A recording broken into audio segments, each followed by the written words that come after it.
be all up to date on anything. If you don't have one and you've contacted me about, we'll call it an excused absence or some absence, and that's why you don't have it, and then I responded to you with probably some kind of response says we'll work that out, we'll work that out. We're a little slow, Ruben and I are, on getting some things done to allow you for the work it out piece, but we're getting that done. Hopefully that'll be taken care of here soon, so we have some kind of alternatives where you can get some type of credit when you missed a class. All right, so today we've got, I think it's kind of cool because the company that's, and the speaker, they're part of our corporate partnership program. They're one of our platinum partners.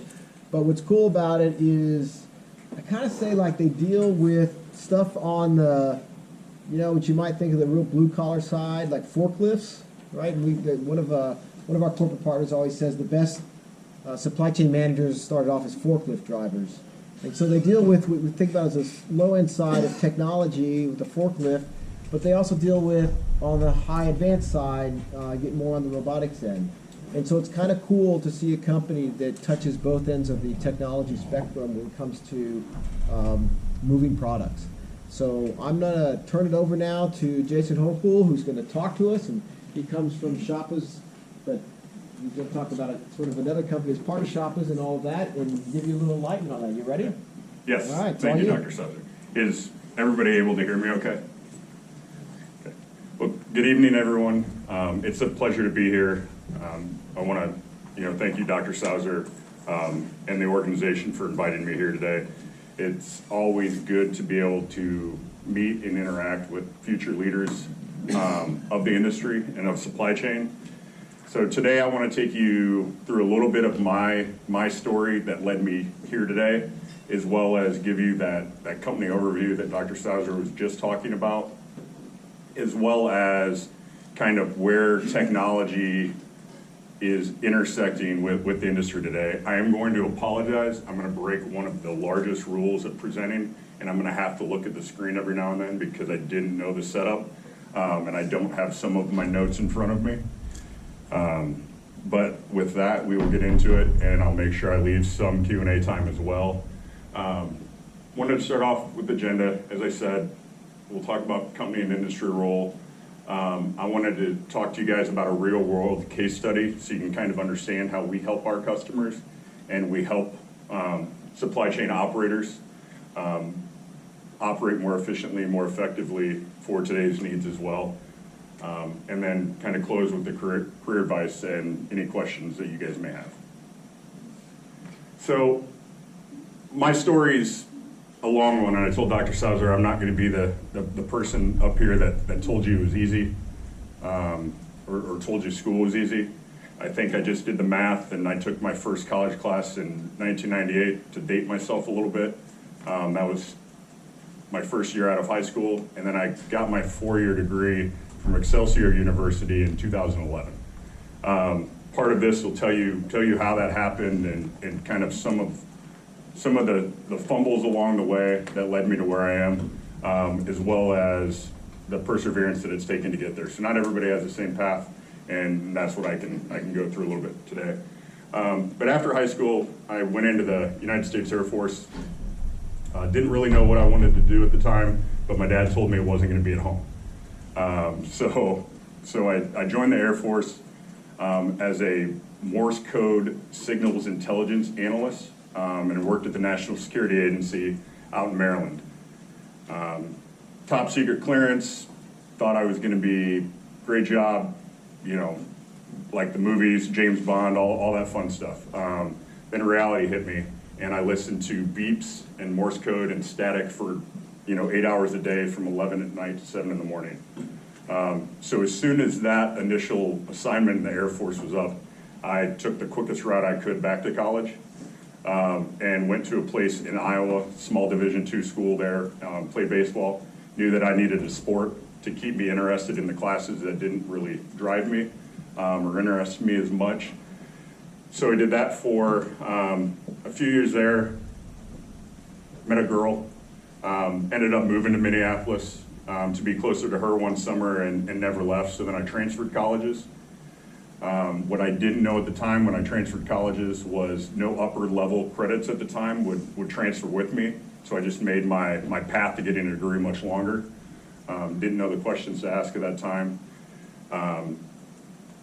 Ended up playing my last year of baseball at Concordia St. Paul in St. Paul, Minnesota, which allowed me to then rejoin the military, and I joined the Minnesota Army National Guard. That was in 2004.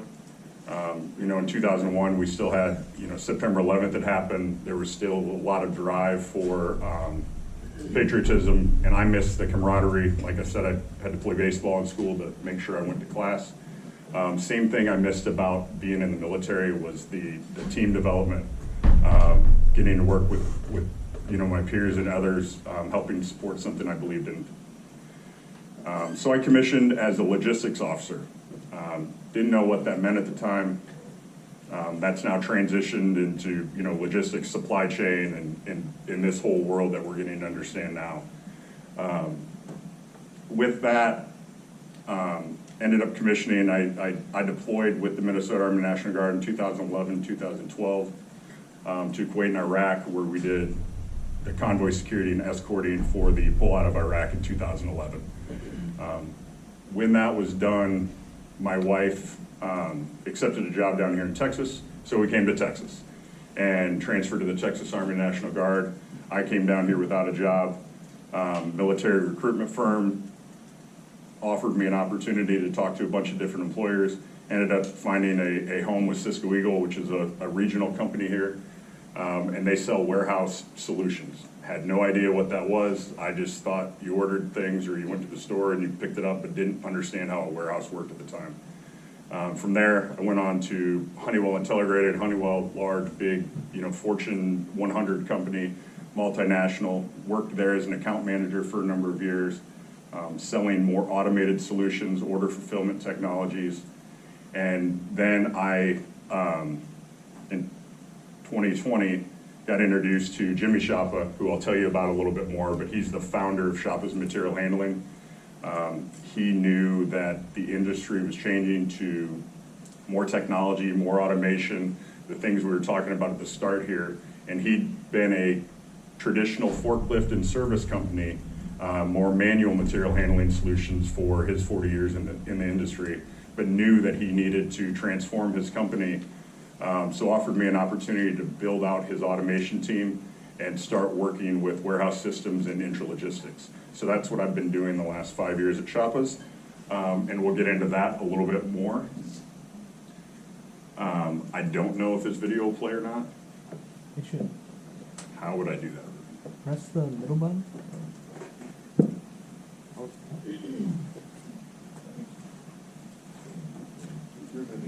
Okay. This video does a better job of talking through this than I can sometimes. I'll try to move so it doesn't block.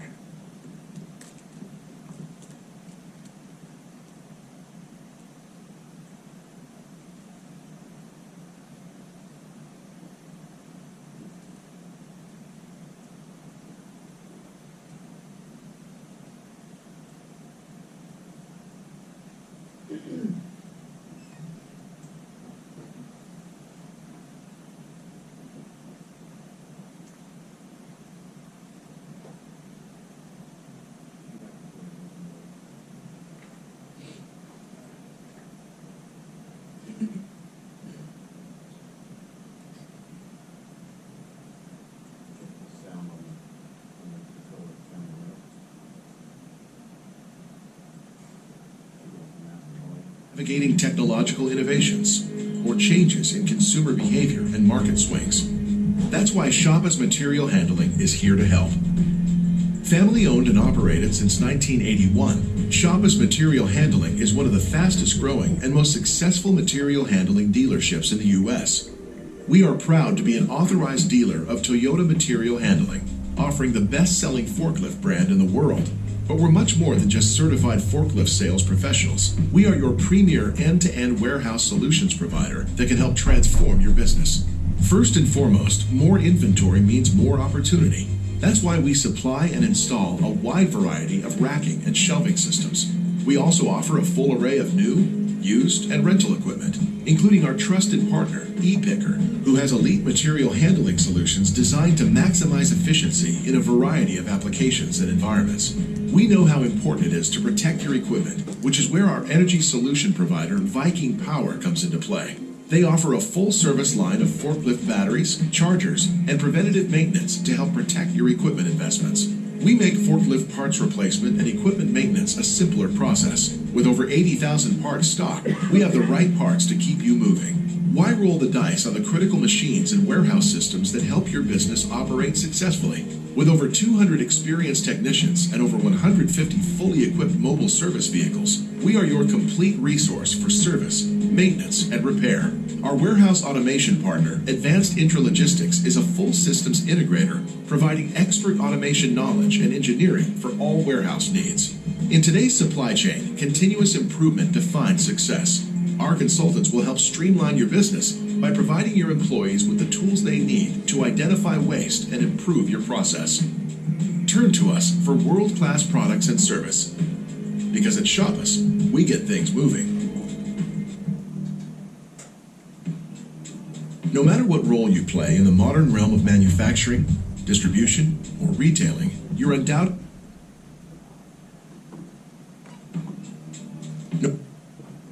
There we go. Just had to click it enough times. So in that video, the racking and shelving is part of the business unit I lead.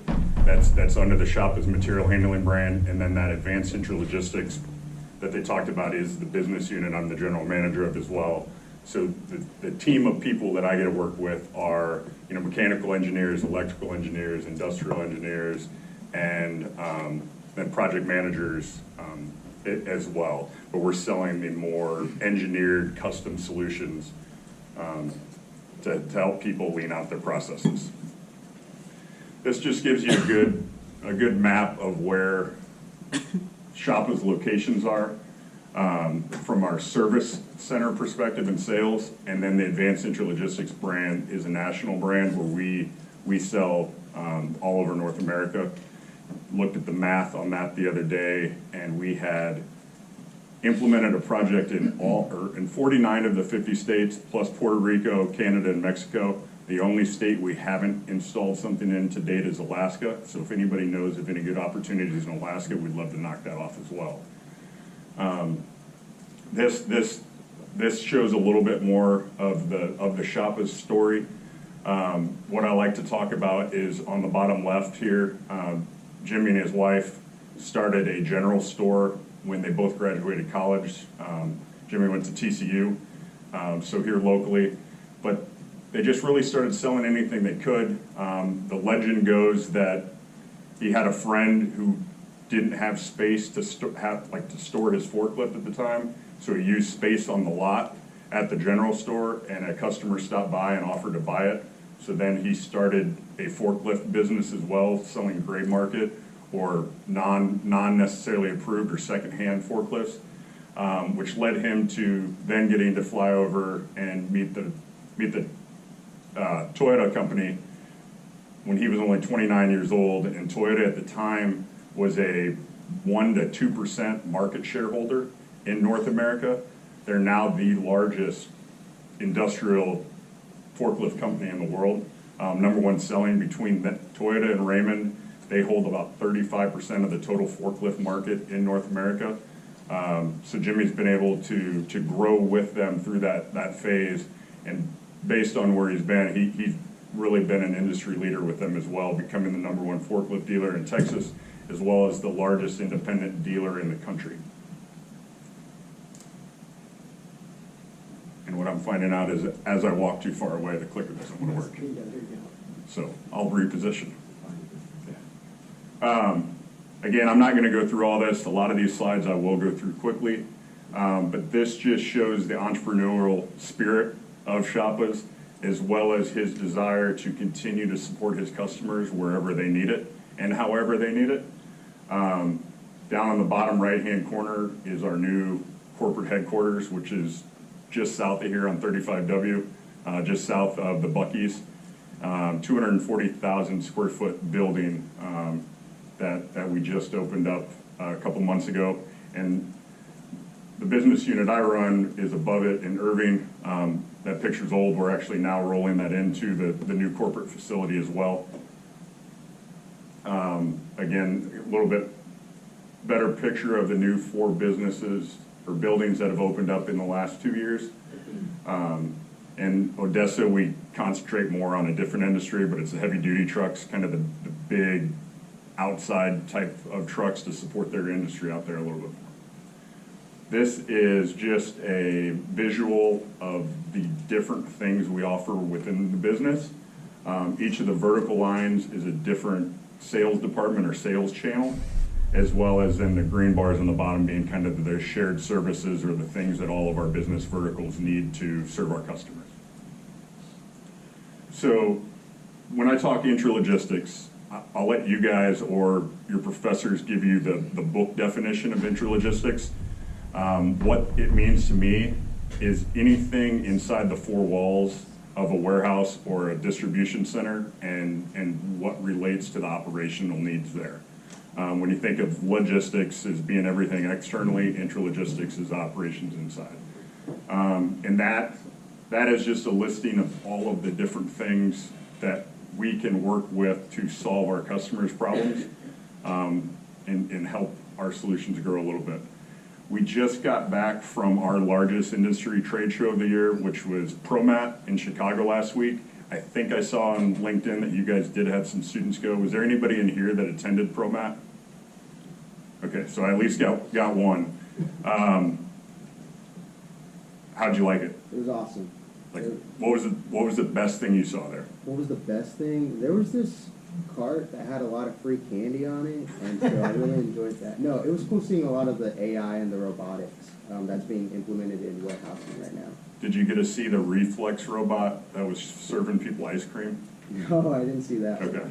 So I'll talk about that a little bit more, but reflex robotics, that's something you guys should go look at and look into, because when you talk robots, there's a lot of them with AI where you think they're self-contained or they're self-used. Well, this is a teleoperated robot to where it's using a human to help interface with it, and the goal for them is to be able to control 5 or 10 robots or whatever it is with one operator, so that way you can be more efficient with your skilled labor, which is what I'll talk about us being as humans. We're able to think through some of the processes and things that's still hard to train a robot to do, but the very manual, highly repeatable task is what we're trying to use robots and automation for. I think I saw that there's 3.5 million jobs still unfulfilled or open any given year in manufacturing and distribution. A lot of people can get worried that robots are there to take human jobs. We like to say that robots allow you to use your human labor in a more value-added perspective and do more. But I think we're going to see in the next 5 to 10 years that one of the biggest industrial shifts since the Industrial Revolution in the early 1900s. But that's why what you guys are getting to learn about now, large language models, AI, machine learning, etc., just making sure you're staying as technically savvy as you can is going to be very important for the jobs of tomorrow. Again, full Shoppa's product line and category, similar to what the video talked about, list of all the electric forklifts. The other thing I'll say, when you talk manual material handling, there's been a big shift from internal combustion forklifts to electric forklifts and electrification. Right now, the market is roughly 70% electric, 30% internal combustion. We're seeing the same things, with our vehicles that we drive every day and everything else as well. This is specifically on the advanced intralogistics side, just a mock-up of an automated warehouse with pick modules, conveyance, sortation. But the main thing we do is we try to take a methodical approach to the solutions we're implementing and providing for our customers, from an aspect of toy to lean management and understanding that you can't automate bad processes and that you want to optimize the repeatability of the process before you turn to automation. This visual represents how we try to take a data-driven approach to what we're solving, starting with the business needs assessment on the top and then going around the circle to the right. But it's defining the opportunity, designing the solution, implementing it, and then we have to take care of it and make sure it's maintained and operational. Companies don't like to invest millions of dollars in automation to see it not working or not sitting there. And then we get into the continuous improvement or constant improvement based on any of your business needs. They mentioned Viking Power in that business. That's another business that Jimmy Shoppa owns, and that's to support both the forklift business and the batteries that are needed in that. You've got lead acid batteries, TPPL, and then lithium ion from kind of lowest technology to highest technology. And then they also do backup and stationary power, which is really important as you see more and more of these data centers come up around the country based on what our needs are for processing and AI and everything else, and how critical that infrastructure can be is why you need that backup power. That's the Toyota heavy-duty trucks I was talking about. They're just big, huge outdoor forklifts on steroids. I guess they can be indoor as well. And then anything we sell to our customers, we want to be able to make sure we can service it, maintain it, and support it through the life cycle of that. This is the full portfolio of our partners that we work with. So Shoppa's Material Handling, Advanced Intralogistics, Viking Power, we don't manufacture anything ourselves. We're more of a distributor, or on the Advanced Intralogistics side, I call us an integrator. Some brands, if you've been in the industry, you've seen, and at ProMat you may have recognized a few of those or seen them. Like I think right when you walked in the main hall, Dematic and Toyota both had some very large booths. And then some of the customers we work with here locally as well as nationally. I think there's a lot of familiar names on there as well. We really don't have one area where we focus versus others. As you get into supply chain, I mean, I think your opportunities are endless. Anything we consume in this economy has to get distributed to our houses or to us somehow. And in the United States, we are a consumer-driven economy where 70% of our GDP at any given time is consumer spending. So mention the case study and kind of trying to tie together what we actually do and how we help customers. So F&A Group has a location in Mesquite, Texas. They're headquartered out of Chicago, Illinois. They're a contract manufacturer or assembler for pressure washers. So the DeWalt's, the Hondas, and then they've got their own private label called Simpson, I believe. And they do all the final assembly there. It had a 460,000 square foot building. All of this stuff you can see in the drawing here didn't exist before. It used to be just floor stacked with a lot of airspace above it. The conveyor lines, I guess in light blue, did exist. That's their assembly conveyor line. But all of the conveyor in the black and then down around there didn't exist either. We were able to triple their assembly capacity in a given day by implementing this solution. Everything we sold was roughly $5 million to implement for them. But it's an automated shuttle system, ASRS, which is automated storage, automated retrieval. And then the conveyance to move the finished product down to an assembly area where they would build pallets to then store and then ship them out to their retail partners around the U.S. And with that area, these were 100-pound units approximately. There was ergonomic lift assist. Everything we do, we want to make sure we're taking care of worker safety, and we're trying to make these jobs that aren't necessarily easy or aren't something that people enjoy doing a little bit better for them, so their day can be a little bit easier and they can go home safe, healthy, and happy to their family or their loved ones. And you can see all the services we provided through that was all in-house, except for, again, the manufacturing of the materials and the product we implement. So I want to talk a little bit about tomorrow's supply chain leaders, and I grabbed a picture of this robot specifically. I had some other websites and things I was going to go to, but I don't have my computer hooked up, so I'm not able to. But this is by Boston Dynamics. It's called Stretch, and what it is an automated trailer unloader. I don't know, did you happen to see that demonstration? I think I've seen one at PepsiCo, the one down south of Dallas. I think they have a machine similar to that. Okay. So what I would say in warehousing, like the holy grail that everybody's been trying to solve with automation has been trailer loading and trailer unloading. Anybody that's worked those jobs before, it's just not one you want to do for a long time. It's one of the most physically taxing things you can do. But it's very hard to solve unless, like in this picture, you've got all the same box and it's very repeatable. But now they're getting to the point where they can take a trailer full of various size boxes, various colors, everything else, and start to unload that. So what you're seeing is companies like Pepsi that are doing trials or pilots, and so they're helping these companies, iterate through the design to make it more real in operation with time. But we're starting to see that, when I talk about reskilling, shifting from manual labor and a lot of opportunities to moving, the people that would have been working in that trailer and loading boxes before, now they can be sitting, in a control center, making sure the robots are operating the right way. If the robot runs into a problem, they can address it, they can reset it and get it back operational.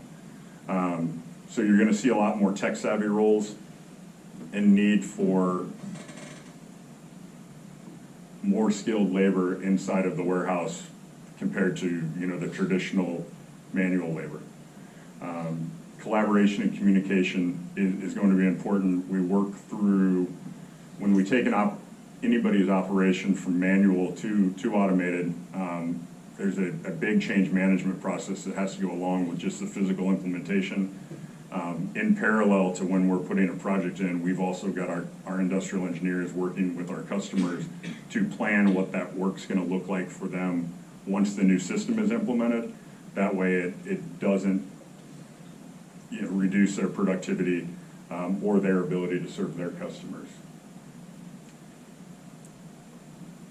And then the things that have helped me build my career and move along the way I have, even with some bumps in the road, have just been staying a continuous learner, wanting to understand what new technology is like, what new things we can bring to the market to better serve our customers and when I say customers, I also mean our internal employees, because they're the ones that have to do the work every day. So how do we make that as healthy and efficient as possible?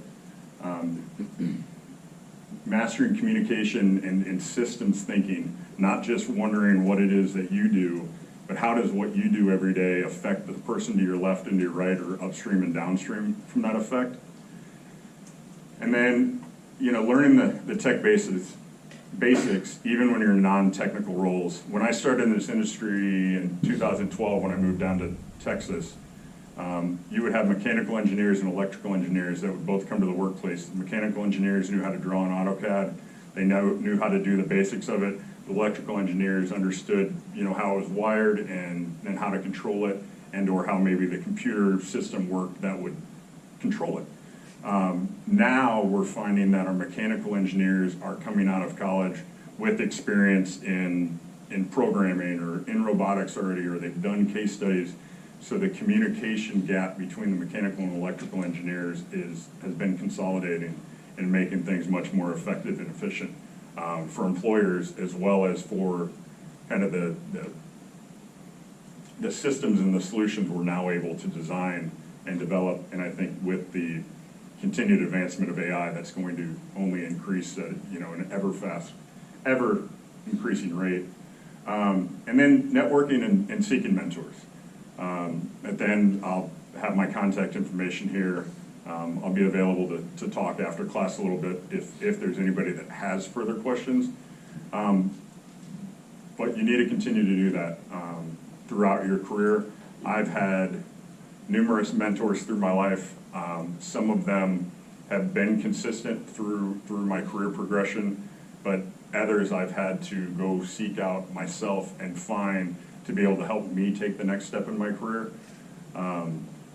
And that can be a hard thing, but the biggest lesson I've ever learned with seeking out a mentor is coming to them with a plan and specific areas or interests that you have that you're trying to improve upon. And then making sure you do the work with that as well. You're the one that needs to be proactive. You're the one that needs to reach out to them. I've found a lot of people are more than willing to give you their time and their help, but I've also found that there's not a lot of people that are going to chase me down and help me grow myself. It's just like in school when you leave class, you know, your work's not going to get done by itself unless you put the time and effort in. And with that, I think I went through this presentation faster than I thought I would. This is my contact information. That's my personal number. Feel free to text or call if you have any questions, and then my email address as well. With that, I'll open it up for any questions that anybody may have.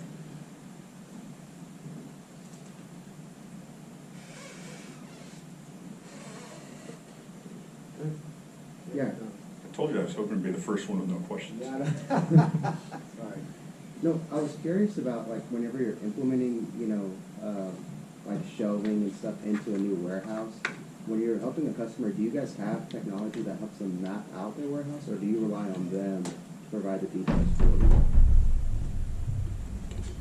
Good question, and it's both. So different digital technologies, AutoCAD's the main drawing tool that our team uses, but we are working on things now with augmented reality and some virtual reality to try to then be able to visualize what those solutions are in space.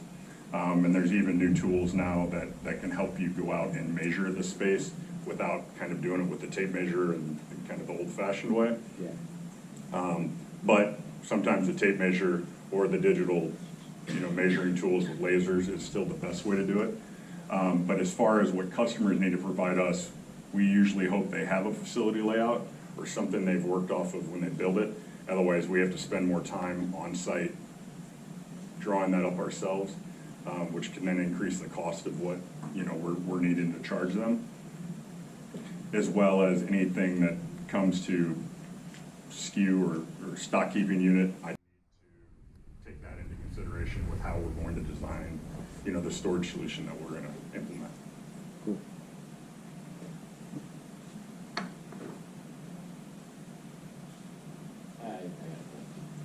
So when I saw your graphics, and some of them looked like a few look like a CAD drawing, some look more like some kind of modeling or simulation tool was used to create the graphics.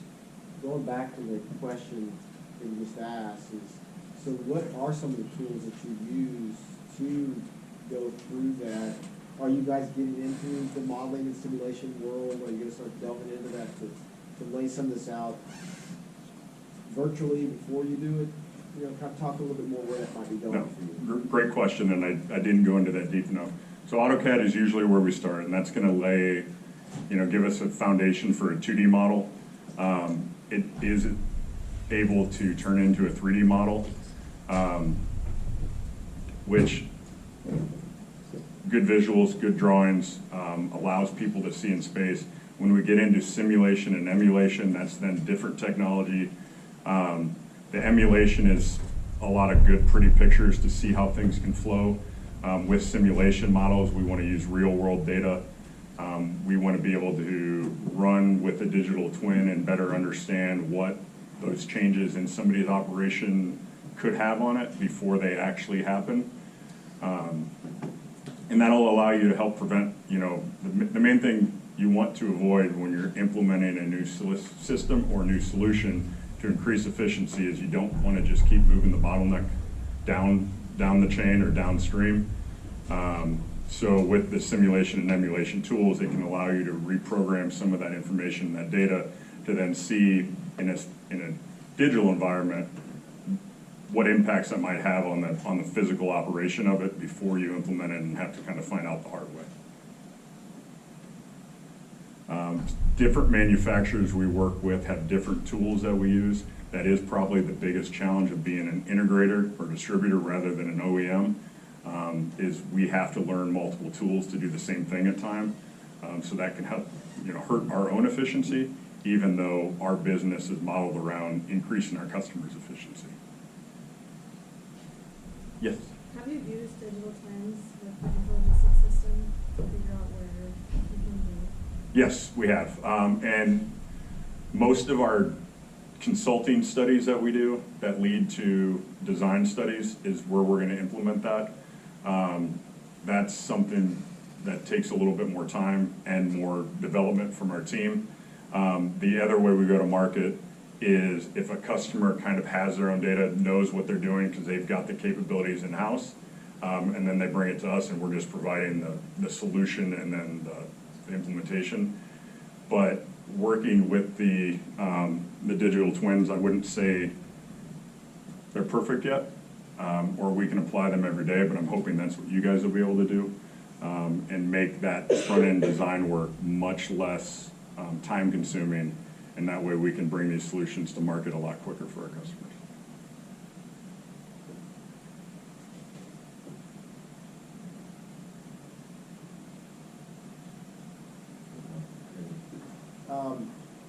So you got a company that started from a general store, and now is everything that it is. One, how many employees? You might have said how many employees are in Shoppa Materials Handling? So we're right around 700 right now as a round number, and 250 of those are field service technicians. Okay. So on customer job sites, helping maintain and keep the equipment moving. But when I go back to those shared services, that's why we require a lot of those, is to keep the HR engine running, the IT engine running, as well as marketing and then sales. So there's not you'll hire everything in any one kind of. The company's big enough now that you need everybody. Yes. Yeah, multidiscipline, that doesn't matter kind of what the background is or where they're coming from. It's going to take a lot of collaboration from a lot of different disciplines. And I would say when you start getting into management and that executive level, that's where supply chain management backgrounds really can help out, navigating all those different skill sets, for one common goal. So one of the things you mentioned is that you like to see students with critical thinking sort of skills, and we hear that a lot from the industry, is that students need more critical thinking skills. It's like one of the highest level skills you want a student to have when they graduate. But there's not necessarily really a critical thinking skills book that you go to. Do y'all do anything internally to kind of help with that, or how would you give somebody those skills? They're not coming out in college, they're not having them. What can you do on the job? Or what could even colleges, universities do to bring that level up? It's a great question and something we do struggle with. We're currently building our Shoppa's University, which is our in-house training program, and bringing together leaders from all across the business to give their input on what their needs are, as well as providing them, access to different Microsoft learning opportunities, LinkedIn learning opportunities to better understand what those critical thinking skills are, as well as what new technologies and new techniques are that the business needs as we continue to advance digitally. I would say the biggest help I ever had in developing critical thinking skills was going out and making mistakes, and being willing to fail, being willing to try something new. But to do that, you need to be an organization that's going to kind of have a high level of trust, encourage people that it is okay to make mistakes, be there to help coach, guide them, and and overcome that. And then the other thing that I think has been big for me to help with those critical thinking skills has just been getting out and talking to customers, being willing to have face-to-face conversations, and ask the tough questions and not be afraid to look stupid or ask a stupid question. Did you still have a question? Oh yeah, I was just gonna ask, you might have talked about this a little bit already, but like, what does kind of like a day at work in your role kind of look like? Great question. No 2 days are the same, but the only constant is I don't know what phone call I'm gonna get. And I don't know where our next, we call it a treasure will come from. But by treasure, I mean where that next problem is. When we're introducing solutions like we do, it's really like a big construction project. No matter how much you plan on the front end, things are going to go wrong. Things are going to go not according to plan. So how do you have those contingency plans in place to overcome those? Because it's never the same thing that happens twice. Because once you've had it happen, you usually plan for it a little bit better, and then it's the unknown that tends to get you. With that, my only key there is it's how you communicate and making sure you're transparent with your customer or who you're working with on it. I have yet to find in my career that bad news gets better with time. It only tends to compound on you, and not being able to have open dialogue will prevent you from moving forward. And along with that same thing, I found that those projects you get into that have those challenges, and you do have that open dialogue, and you are, shoulder to shoulder with your customer and working through it, those are the relationships that last the longest, and those are the customers that we've been allowed to serve the longest, because we've been able to go through that together, and we know that we'll be successful together. Yes? Can you speak a little bit more about your serving in the Air Force and how that pivotal for your career? Great question, because I think I highlighted the aspect of it that it was a job that I wasn't happy with, and it wasn't what I envisioned myself doing long term. But again, I think it was the core values that I learned in the Air Force are what stick with me today.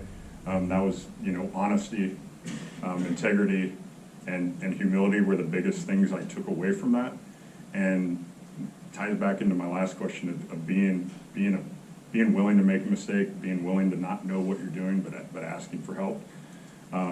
Knowing you have team members to your left and right that you can lean on through the tough times gives you the perseverance and the grit to get through the hard days.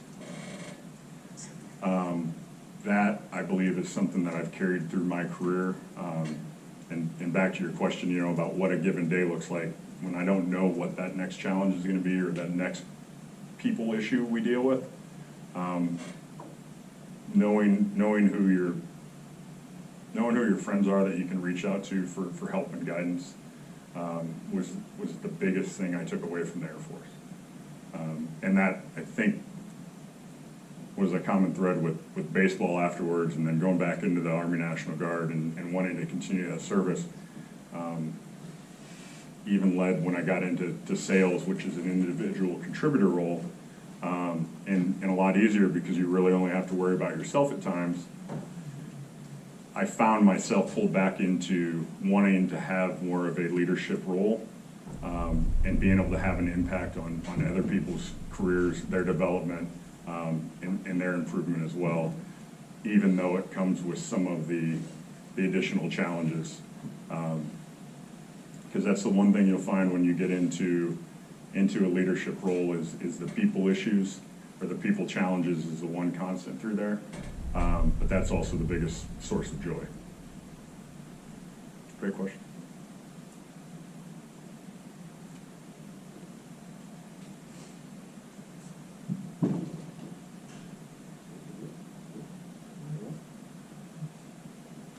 Okay, I guess that's good. Thank you, everyone.